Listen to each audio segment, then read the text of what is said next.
पहली बार टिपरा गाँव को देख रहा हूँ, बहुत अच्छी संगत है। सब्जी मिलती है लेकिन जिसमें भाव मिल जाता है उस भोजन का टेस्ट बदल जाता है। सत्संग में अगर तुम भाव मिला दोगे तो वो टेस्ट गुरु महाराज को इतना अच्छा लगेगा कि तुम्हारी हर मनोकामना पूरी हो जाए। कहते सतगुरु रविदास महाराज की होता है 40 व्रत चलते हैं जब गुरु रविदास महाराज जी की जयंती आती है या दंती लेकर आ गए, लेकिन तुमने उल्टा कर दिया, बिंटे की तरफ से काटना शुरू कर दिया। अपना 3 अक्षरों का नाम दिया है, लेकिन लोग बाग हमें भ्रमित करते रहते हैं, इतने हवन करवा दो, इतना ये कर दो, इतना दान कर दो, इतना वो कर दो। अरे भैया एक बात बताओ, किसका दान करो? हम सदा तेरी महिमा को गाते हैं। आइए एक ठंडा भजन सुनाता हूँ मैं। ठंडा भजन वालों, ऐसी बात नहीं, मैं आपकी भावना को समझता हूँ, क्योंकि लोग गर्म चाहते हैं। आएगा गर्म भी आएगा, थोड़ा नरम भी सुनो।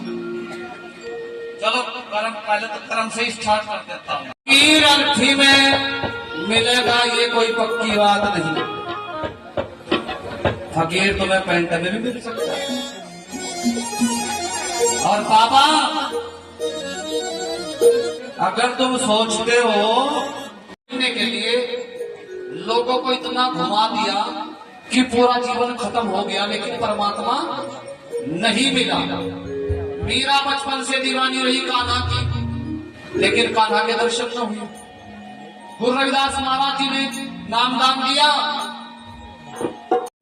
तो है बोली ना, अपने को देखो, पड़ोसी अपने आप सुधर जाता। अपनी आजादी ऐसे मत करो कि तुम्हारी आजादी दूसरे की गुलामी हो जाए। तुम हाथ फैला कर चल रहे हो, लेकिन दूसरे की आंख में तो मुड़ चुकी, उसकी तरह खड़ा हो। अपनी आजादी का गैर इस्तेमाल मत करो। माता बहनों से भी कहना चाहता हूँ, पति को इतना मत सताओ कि आत्महत्या कर दे। और पतियों तुम भी सुन लो, पत्नी को इतना न सताओ कि छोड़ के फिर चली जाए और फिर वापस न आए। कोई किसी की आजादी पे हावी ना हो।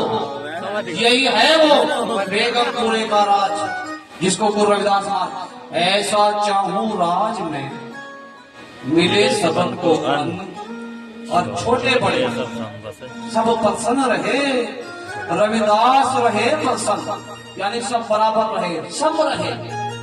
मैं ऐसा बेगमपुरे का राज चाहता हूँ। पंजाबी में गाने सुनते हैं आप, बेगमपुरा बेगमपुरा, या यहाँ किसी की कम न हो। अरे जहाँ सब कुछ बराबर हो जाता है, कोई छोटा बड़ा नहीं रहता। उसके बाद में हमारे बाबा साहब भीमराव अम्बेडकर, वही बिगुल बजाया बाबा साहब अम्बेडकर ने समानता का, कि मैं समानता चाहता हूँ। समान शिक्षा हो, समान कपड़ा हो, समान रोजगार हो, समान सम्मान हो, तभी तो बाबा साहब ने इस भारत का संविधान लिखा। अंतर कुछ नहीं, बस एक पैंट कोट में है और एक सिंपल बाणी में है। इसको हम संत श्रोमणी रविदास महाराज कहते हैं। तो 3 अक्षर का नाम दिया, और रविदास महाराज जी ने मोती खाए लाल दिए, इसीलिए इन्हें शिरोमणि कहा जाता है। जिस देश के वासी थे रविदास महाराज, जो उस देश में पहुंच जाता है वो वहां की बातें नहीं बता सकता। रविदास महाराज जी ने बताई हुई बातें, तभी तो शिरोमणि कहागा। नहीं आज तो इस धरती पे कोई संत पैदा नहीं हुआ उस देश में जाके और यहाँ की वहां की बात यहाँ बता दे। बोले सतगुरु रविदास महाराज की जय।